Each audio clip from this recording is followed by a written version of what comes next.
Hello and welcome to another edition of Critical Q&A, the show where I answer your questions based on what you have sent me by email at AskChrisShelton@gmail.com.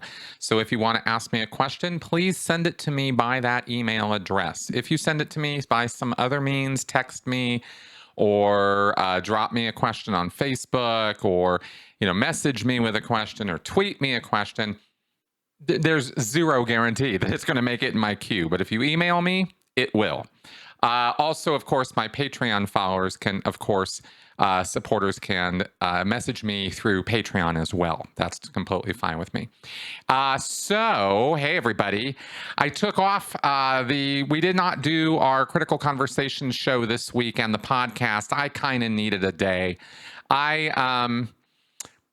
Just that happens from time to time, and you guys are amazingly understanding with that. So thank you very much for your positive comments and feedback on my messaging about that on Friday. I really appreciate that.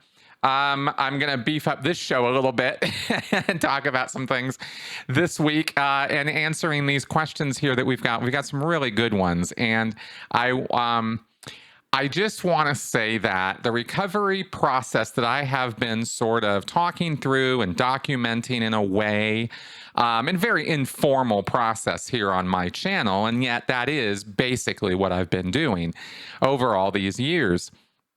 And, we talk about onion layers and things kind of coming off and bubbling up to the surface from deep down in the psyche. And how, as you go through this process and examine and introspect and think and look and learn and try to, figure things out and move forward, there's a lot of layers, there's a lot of stuff that comes up. And it is really interesting how you can kind of run this process and it goes up and down and back and forth. And there's a lot of emotion to it, a lot. The thing that gives me some degree of comfort about emotion is that while I might be experiencing a completely horrible emotion in the moment, and it really sucks to have to experience that sort of thing, as all of us know, it's not like I'm special. The thing that does keep me going or provide me with some degree of help in those moments is knowing that emotions are temporary. And if you just wait, it's like Florida weather, give it 15 minutes and it'll change. and that is true. That is the truth. And anyway, that is, that's helpful to know. Okay. So let's go ahead and get on with your questions now. Steph CLO. I find it fascinating that at least a dozen times in my Sea Org career in Canada and a bit in Los Angeles, I looked from the top floor of the building I was in and looking down on people and thought, wow, I'd like to be like them one day and be free. I was quite sad during those times and felt helpless when really I just needed to put on my sneakers and walk out and get on a bus. Have you ever had those kind of moments? More importantly, how did you deal with the regret when you got out? I still look at it and wonder, why did it take so many years? I feel like a dodo bird sometimes, gotta tell ya. My wife now tells me I am too decisive sometimes, LOL. I just don't waste time anymore. All right, thank you very much for this question. And yeah, I get it. Oh man, do I get it. You were in the Sea Org, and of course, so was I. And I think all of us had those moments of contemplating, what the hell am I doing here? I'm not happy. This isn't fun. This isn't what I signed up for. I don't even understand how this is happening, et cetera, as to some of the experiences that we had. If you were even allowed time to think at all, because those moments, at least for me, and I imagine probably for you in some regard, are few and far between because you run so ragged all the time that you don't have a lot of downtime to think. And that's part of the point, part of the problem. It's an environment that is that pushes back and tries actively to prevent you from thinking too much. It looks like you've had a little bit too much to think, as that famous thought police meme goes. And that's Scientology in the bubble world of the Sea Org, especially in a nutshell. And that is one of the reasons why it's kept at this emergency frantic pace all the time, is so people are only able to focus on the problem right in front of their face and not think about other things like the kind of life they could be having if this wasn't happening to them. Now, as far as, and I definitely get feeling sad and about those times, looking back on that, I want to point out a few things. And this is where for me, this is where the educational component of recovery is really, really important. You can go get therapy and people should and counseling, or talk to somebody, have somebody listen to you, relate your experiences. But there's also the matter of learning about what was going on. And in this case, I'm thinking specifically about learned helplessness. This is a phrase in psychology, which is a kind of trauma bonding. It's a result of that. It's where you are in an abusive situation and you just, there's so much abuse rained down that you get into a situation where there is nothing you're really going to be able to do about this, and you really do stop trying. There's more to it than that. I'm being kind of simple Simon reductionist here, but I've done a whole podcast on the subject of learned helplessness with Rachel Bernstein, and I will link to that in the show notes, and I'm pointing downwards to the show notes on the YouTube channel here, so you can check that out, because that's just one component, one of many components of what was done to us, or what condition we were put in psychologically as a result of the abuse that was rained down on us. And also, of course, that we rain down on other people too, as Sea Org members. That's part of the picture as well. Being a victim is one thing, being a victimizer is another. And these two things in the world of Scientology, they go back and forth. One, you are both. You hold both of those roles. And both roles bring their own baggage with them in terms of psychological consequences. Okay. Now, the other thing that I want to point out is, in addition to the learned helplessness, and I'm sorry, I'm not trying to diagnose you, but when you talk about the sadness and the helplessness, that's what comes to mind for me, because I, of course, experienced that same thing, or something I would approximate and describe that way. So that's why the learned helplessness came to mind for me, and is something to learn about. Trauma bonding is not just somebody abusing you and abusing you and abusing you and abusing you, and you just put up with it all the time. It's worse, because the abuse is rotated, or there's also instances or moments of assistance and help and love and caring and compassion, which confuses the hell out of you, because when your abuser is caring about you, it gets a little weird. You're here, but at the same time, the abuser is usually in some kind of an authority position, so we're kind of stuck in that relationship. But, you can learn to just kind of hate or not like or avoid or not be around this abusive personality. But when they flip the script on you and reward you and help you and try to give you assistance from time to time, it's like, wait a minute, what? And of course, you have the relationship in the first place, because the authority figure or the person is somebody who matters to you or is important to you. And then they're abusing you, and then it's weird, and then they're helping you, and then it's weirder, right? And this cycle, it's a cyclic thing. And that's it's like a magnet that's constantly turning. You're the magnet that stays put, and it's rotating. So it pulls you in, it pushes you away. It pulls you in, it pushes you away. And that behavior over time can create what we call a trauma bonding situation. It really messes with people's sense of agency and authority and self and the relationship, and it's very, very confusing and ultimately traumatizing to people who are stuck in those situations. And the Sea Org is without question one of those kind of situations for a lot of people. And that's just one aspect of what goes on there. So I point this up as something to learn and know about, because it helps explain some of what our feelings are about and where they're coming from, and some of the stuff we have to learn how to deal with. And this can come up in counseling, but for me, it's just kind of come up through education and sort of thinking about it and learning about it and talking about it, and that alone has been cathartic. So you don't have to go see a counselor to get this sorted out. To some degree, although I think professional help would be necessary if you really wanted to go all the way in on exploring that and dealing with it.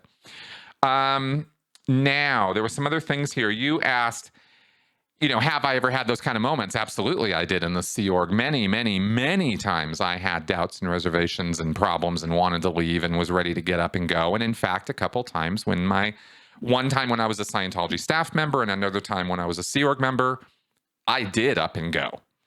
And, in retrospect, stupidly, I came back both times. I had opportunities there, and I did not really take advantage of them because at the time I wasn't ready to. And I say that as the product of a lot of contemplation and thinking and looking at those times. And of course, I even talked to my own mom about the time that I blew the Sea Org, because I contacted her back then when I did that. I was on the phone with her, and she had an opportunity to get me out of the Sea Org and out of Scientology, and I had an opportunity there to take that. And neither one of us did it because, my mom was too afraid that I might change my mind and disconnect from her if she encouraged me too much.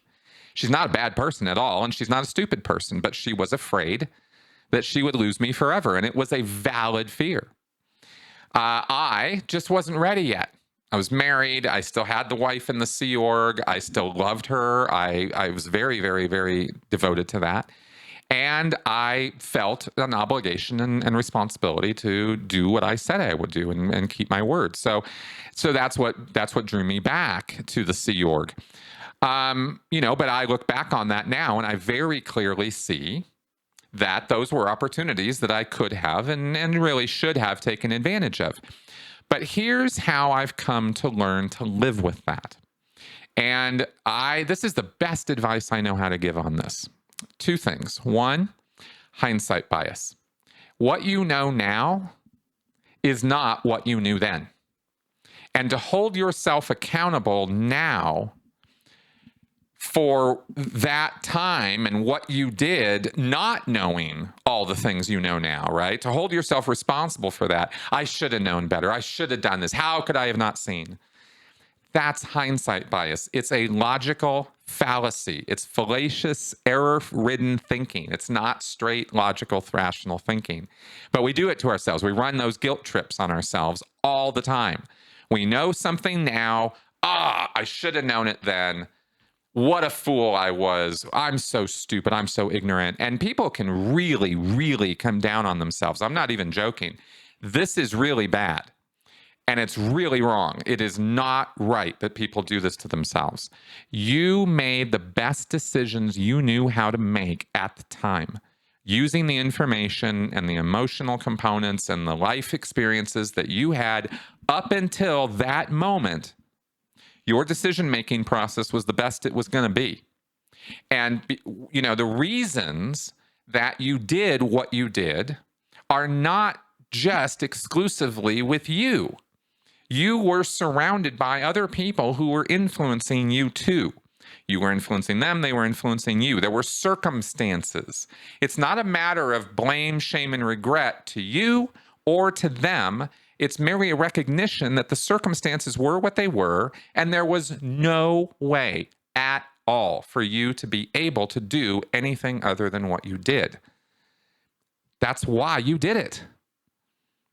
So don't kill yourself over it now. Don't beat yourself up about it now. Don't do something, don't be like that about yourself. You have choices now. You didn't have as many choices then. One of the choices that you have now is to spend time looking back on the things you could have done differently.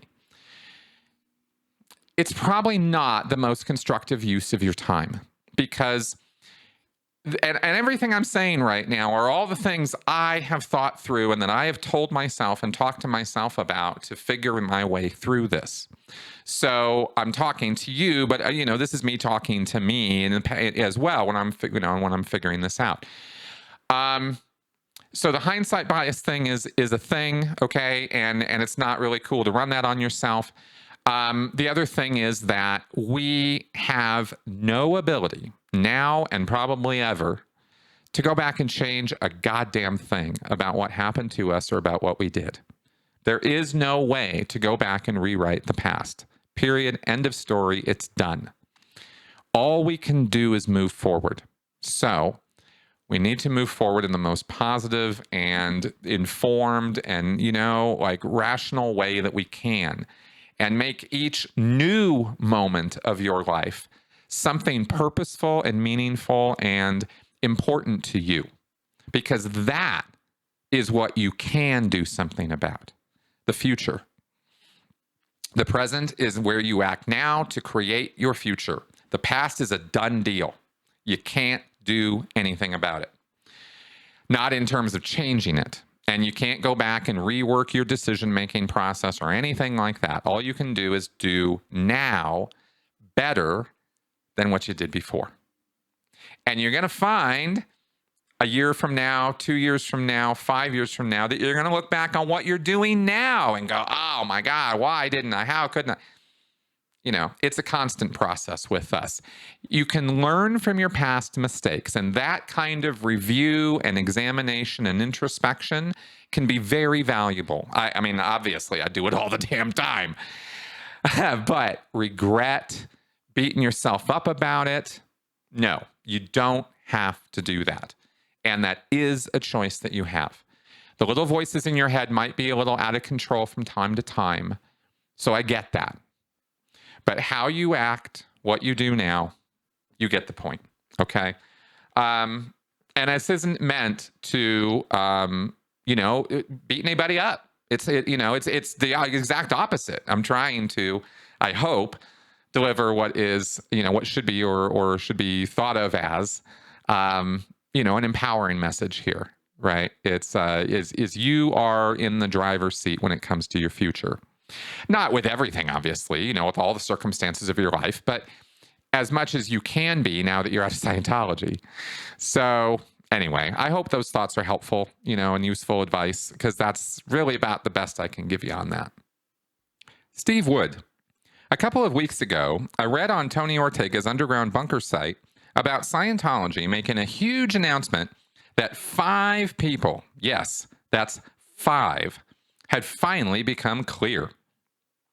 The entire concept of Scientology is to ultimately clear the entire planet. But let's take a look at this. The current population of Clearwater is 118,000 people. It would take just under 47 years to clear the entire population of Clearwater at that rate. There are 7.8 billion people, increasing by 83 million a year. Has it not occurred to the Scientologists that this endeavor is completely and utterly unattainable? I understand the Sea Org staff are very isolated, but surely the public Scientologists who have outside lives can see the math on this. Do they not stop to wonder about this ridiculous situation? Thanks for the question, Steve. And boy, I know the Scientology mindset really is confusing, isn't it? It really is. And it's hard to get across. So let me simply say, in short answer to your question, do they not stop to wonder about this ridiculous situation? No, they don't. And I've actually got personal experience on this, so this is a little bit fun. When I was in the later years of my Sea Org time, basically about the last year. In fact, I think it was after I read, or around the time that I read Debbie Cook's email. So this would have been New Year's between around the November, December time period of 2011, 2012, that switch over. So sometime in late 2011, I think it was, I started thinking about this question. Because it occurred to me. Here I am, a Sea Org member. I'm out in Minnesota. I'm on this mission. with these other Sea Org members, we're supposed to be expanding Scientology. We have a 93 or 88,000 square foot building to fill of hundreds of chairs in the course rooms that are empty, 20 or 25 auditing rooms, and there's like 1.5 auditors or something. I mean, it was a pretty ridiculous situation. And we were wandering the halls of this great, big, huge fishbowl building, and with nothing really happening. And I started thinking about this. I started thinking about a couple things. How do we pay the staff was front and center on my mind. And I couldn't think my way through that one because the existing finance system of the orgs was all about sending all the money up, to the top. And there wasn't a whole lot of surplus left over for staff pay.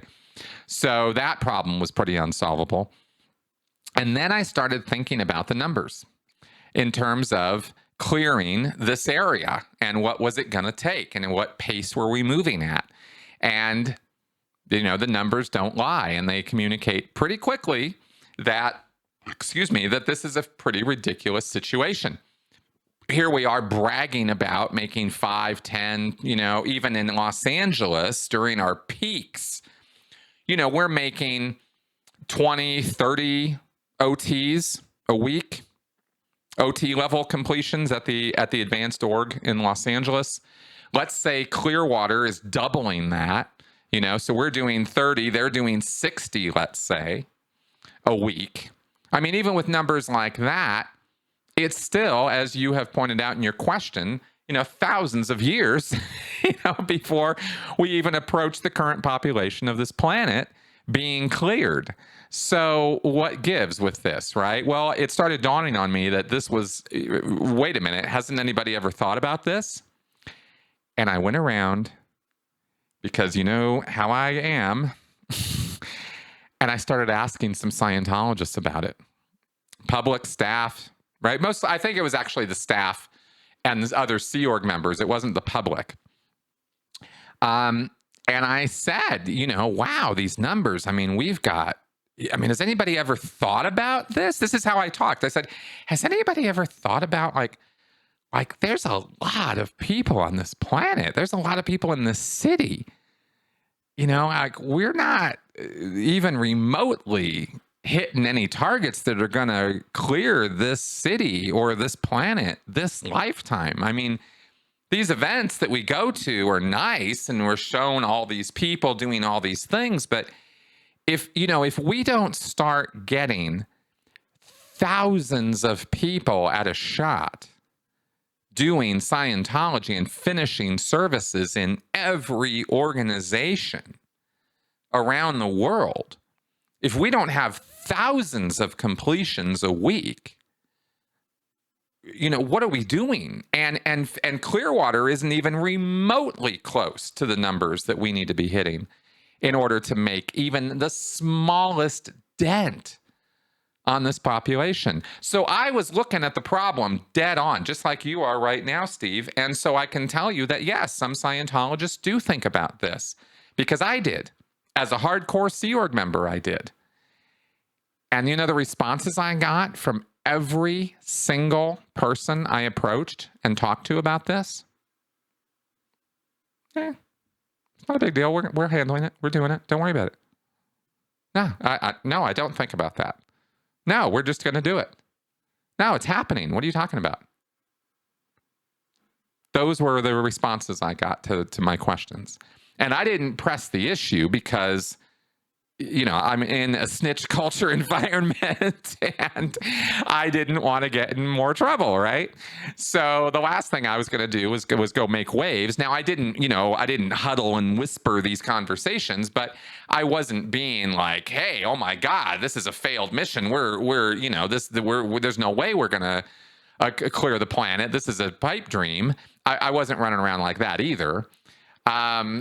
So I was being cautious, but not one person I asked. And I probably asked about 5 or 6 people, I think, about it. So hardly a, wide survey sample, but it was 1 for 1. Not one other person I asked had it even remotely on their mind, had never thought about it, was happy to accept the mantras and the speeches and the events and the statistics and go, yeah, we're doing it.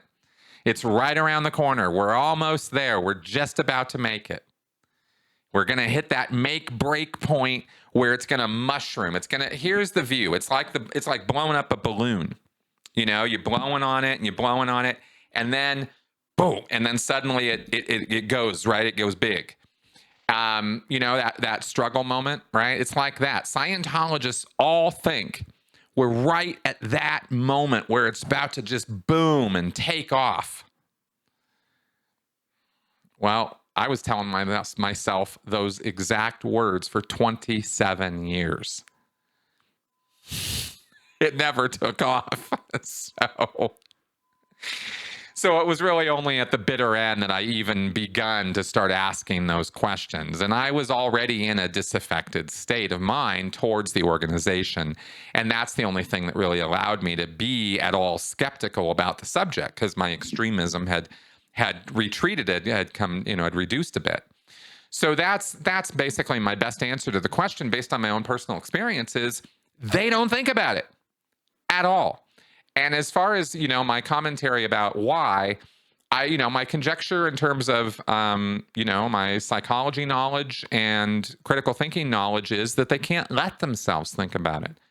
The thought might enter every single Scientologist's head, but then the shields come down and I can't think about that.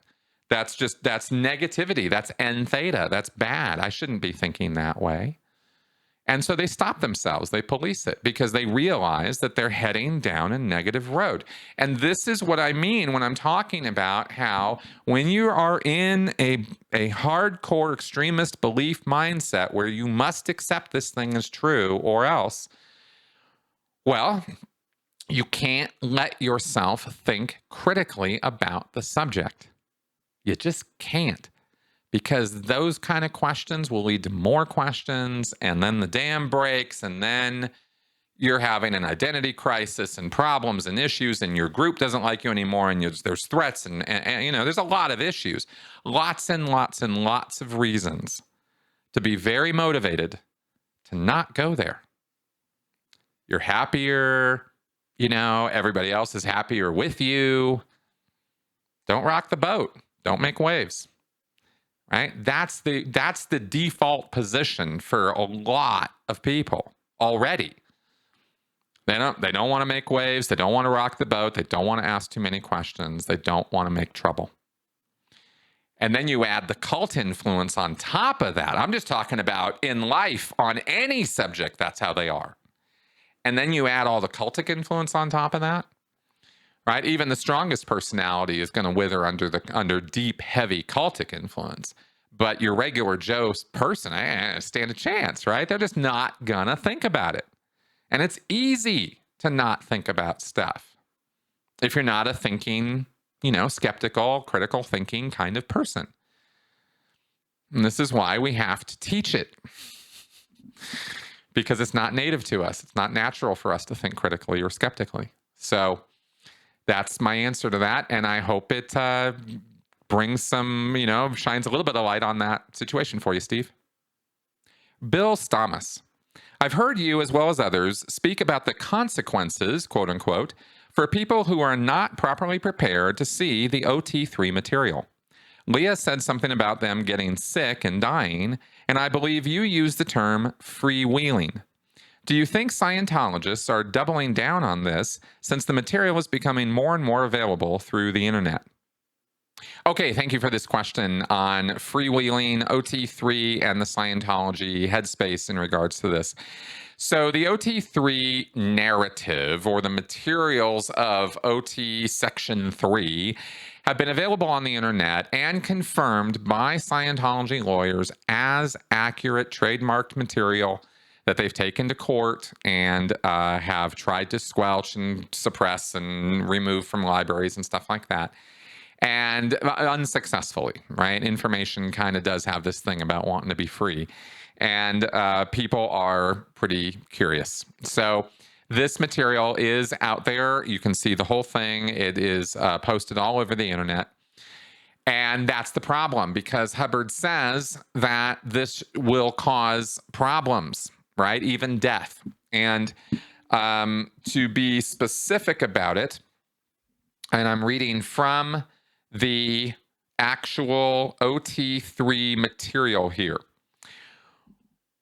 Oh, by the way, the other week I commented on Xenu being captured in a mountain fortress somewhere with an electronic battery. That's in here too, so I'll just read that as well. When through his crime, loyal officers to the people captured him after 6 years of battle and put him in an electronic mountain trap where he still is. That's the Hubbard statement on Xenu now. They are gone. The place, Confederation, has since been a desert. The length and brutality of it all was such that this Confederation never recovered. The implant is calculated to kill, by pneumonia, etc., anyone who attempts to solve it. This liability has been dispensed with by my tech development. One can freewheel through the implant and die unless it is approached as precisely outlined. The freewheel, auto running on and on, lasts too long, denies sleep, etc., and one dies. So be careful to do only incidents 1 and 2 as given, and not plow around and fail to complete one thetan at a time. All right, now if any of you guys understand what I just read, you've been watching my channel too much. All right, that's an old joke. I won't keep using it. But this freewheeling thing is actually kind of interesting, because it is a way for some Scientology OTs who know about this, who've seen this and read this, to rationalize or think through why it is that everybody's not dying after they read this stuff. And that's because they don't proceed to then try to run it on themselves. And it's the freewheeling Hubbard says here, and I sort of stressed it while I was reading it. It's the freewheeling aspect of this that's supposed to kill you. So just knowing about it, see, this is one of these little minutia points, right? It's ridiculous either way you think about it. And most people think about it as, oh, I was just exposed to this information, and we kind of encourage that. We kind of talk about it that way. But the technical truth is, you're really supposed to start wondering and running it. And by that, I mean, in Scientology, when you run something, what that means is you put yourself in a headspace, like in an auditing session, where you are going and recalling specific moments in time and space that have happened to you in the past, or supposedly have, that were stressful, that were traumatic, that were, where you were victimized, where bad things happened. And those moments are supposed to contain actual electronic charge that you as a spiritual being carry around with you in these charged incidents that you carry in your mind. And the mind is not you. You as a thetan, as a spiritual entity or being, you're just a ghost. You're a soul. You got nothing attached to you. You're not even matter, energy, space, and time. You're not a physical being. Your existence doesn't depend on the existence of matter, energy, space, and time. You exist independent of this universe. So you have this mind, and the mind is like a box of pictures, all the pictures of everything that's ever happened to you. And it's a running record of all the things that have ever happened. But some of those pictures are traumatizing. They have this charge connected with them.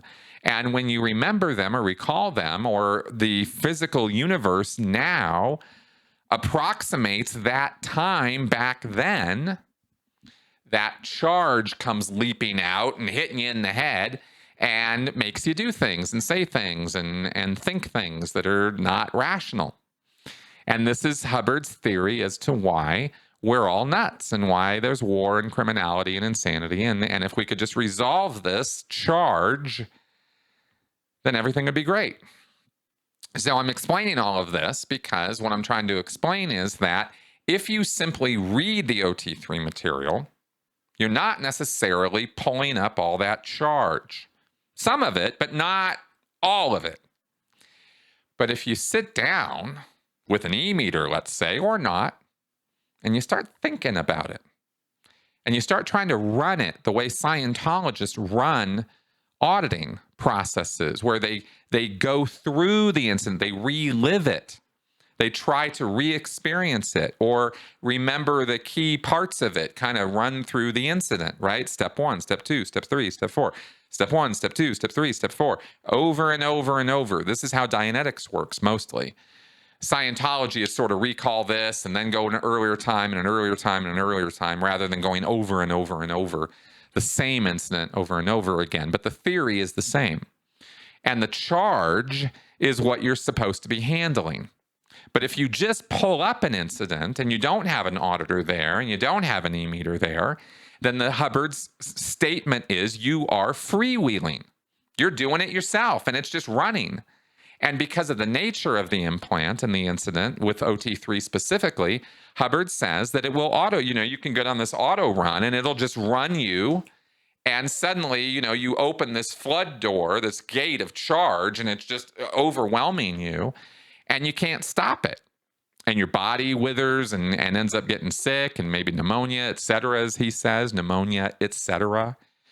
And you die. Your body just wears itself out and dies, kind of like Captain Trips, from that original Stephen King novel, The Stand. You get this flu, and it's a super flu, and it just beats your body to death until you die, right? Of the flu. I mean, the flu is normally something that kills people. It could be fatal, but if gone on unchecked, uncontrolled, unregulated, it'll kill you. Same with freewheeling this incident. So Hubbard says that's where the real danger is. But he's not letting anybody in on this because, of course, anybody could start freewheeling. Oh, I wonder, wow, body Thetans, OT3, Xenu, wow. I wonder what that looked like. I wonder where I was then. Wow, well, let me think about that. Oh, well, okay, I can imagine myself in this place, and it starts going, and they're just sitting there on their couch thinking about this, and it just goes and goes and goes, and then they end up dying. That's never happened, okay? Everything I've just said is a total fantasy. But it's what Hubbard claims is true. It's what Scientologists think is reality. So remember, only about 5%, roughly 5% of all Scientologists ever even make it onto these OT levels in the first place. So we're talking about a small number of people. We're talking about thousands of people at the most, right? Who are existing OTs on planet Earth right now.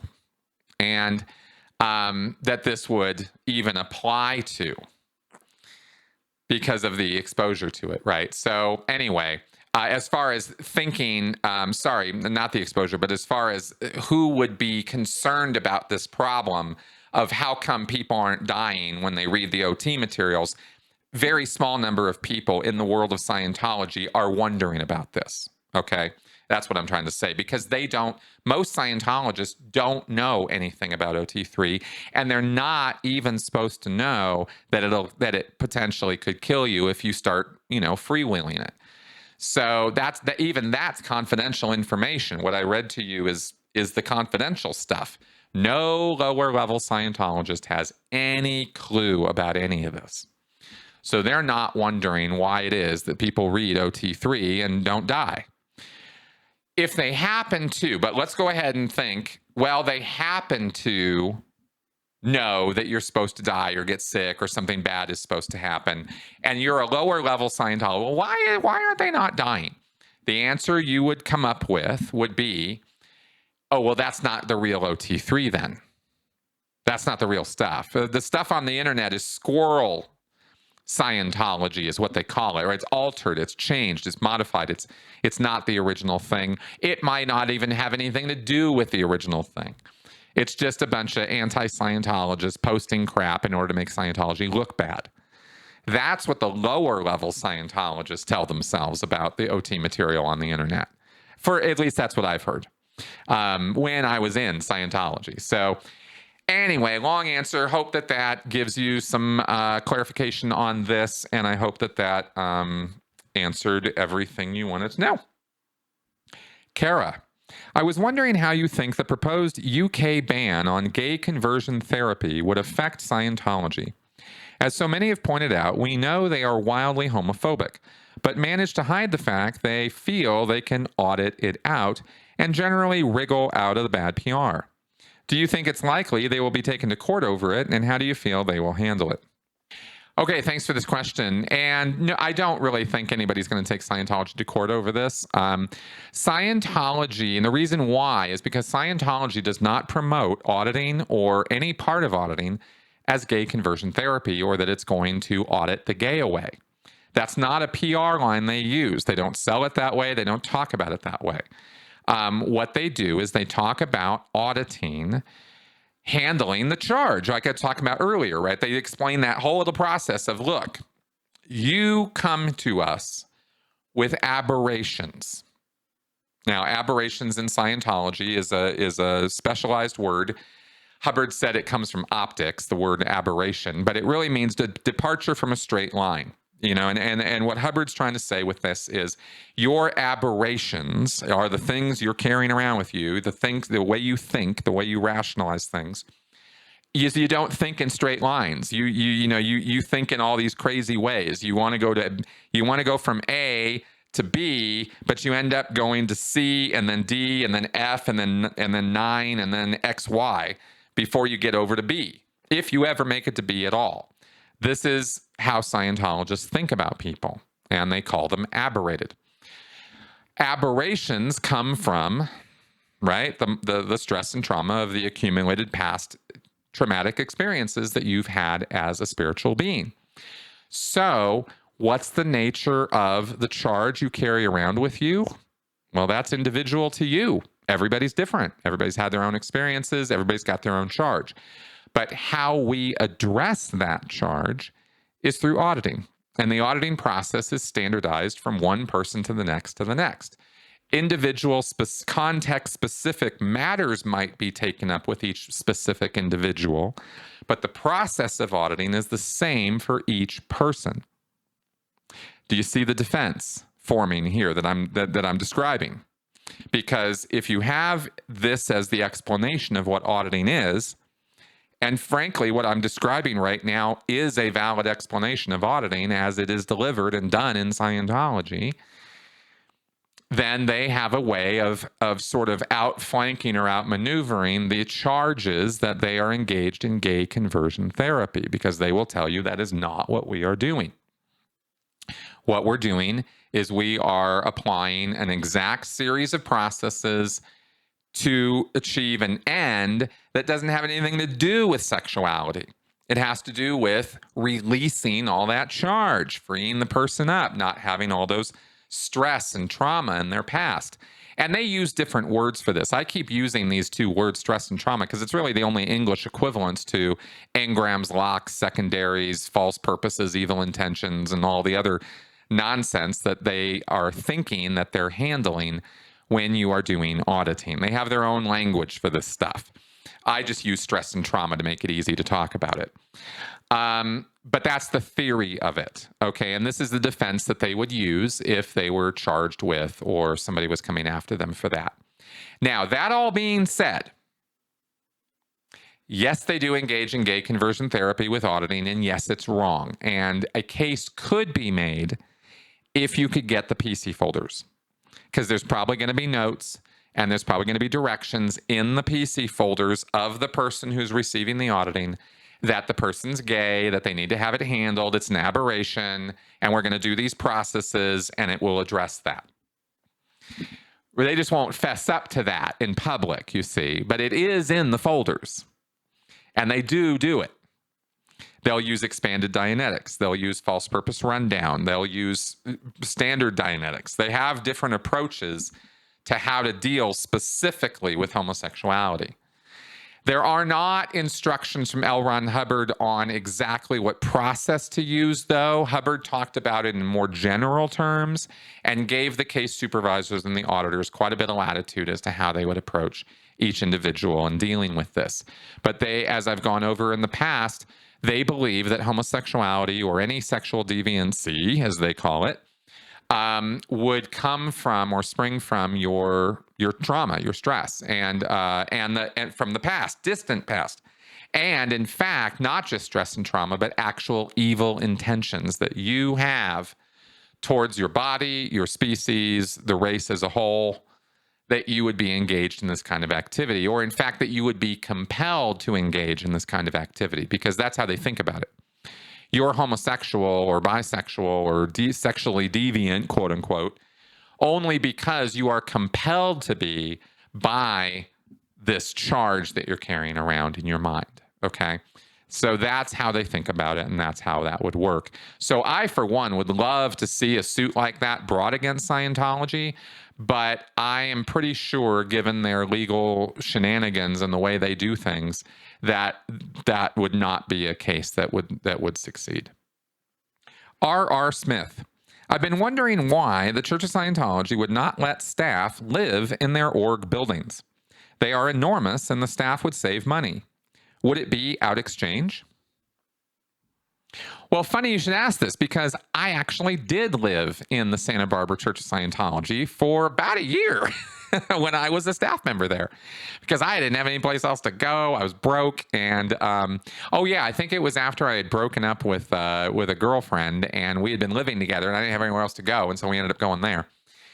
Anyway, because then we lived there before that too. So no, I was there for a while. The building was an old hotel, after all, and all the rooms along the top floor, which were auditing rooms, were actually rooms people had stayed in, and it had bathrooms and all. It was a hotel type accommodation. So I did live there. But generally speaking, me and my little shenanigans aside, no, staff cannot live in the churches now, and they would not allow anything like that. One, they're not coded for residential, so there might be legal issues. And two, they just don't want anybody living in the property, right? They do have guards and night watchmen and stuff like that set up to be there all night. That will happen, or used to happen. I don't know if it's still a thing. But they don't let people live there. And the out exchange is not really the point. I suppose it could be if it became a formalized process, but it's more about building image, maintenance, security, stuff like that. Those would be more the considerations as to why they wouldn't want staff members in the buildings 24/7. All right, let's do some flash answers. Jonathan Perry. Are Scientologists afraid of graveyards or funerals for the fact that maybe that Thetan might get stuck to them? I've heard people say David Miscavige is terrified of being around children because of all the Thetans they carry around. It might be possible that some OT Scientologists, who are the only ones who know anything about body Thetans, might possibly have some fear about going to funerals or something like that, but I have never once heard any Scientologist express any reservation about going to a funeral or memorial service because of that. I wasn't OT when I was a Scientologist, so I would never have heard of anything like that anyway, except maybe by happenstance. But no, I've never heard of that. Travis, what's the most obvious scam cult out there in your opinion? For me, it's MLMs, multi-level marketing schemes like Amway, Herbalife, any of these get rich quick, we have a business opportunity for you, kind of scams. They are so obviously scams. I mean, people who think they're going to go rags to riches in a couple weeks or months through some internet sales activity or through selling things, they're delusional. It's insane. You were never going to have that happen. No one gets rich in a couple months off the internet selling things to their friends on social media. It just boggles me that anybody falls for that one. I mean, I know a lot of people have. I'm not even naming. I'm not putting labels on people. I'm just saying, to me, it's the most obvious scam. Now, that being said, I know exactly why people fall for it. So all I'm really doing is ranting here a little bit because I get it. I know exactly why it happens and it's rough. Matt Allen, do you think OT9 and OT10 will officially, quote unquote, be released in your lifetime? Yes, I do, Matt. I think that there will come a point, probably in a few years. I mean, Miscavige has the full library of L. Ron Hubbard materials to draw from and release. And there's a ton of stuff that has not been released or, in true Miscavige style, re-released, repackage and re-release it.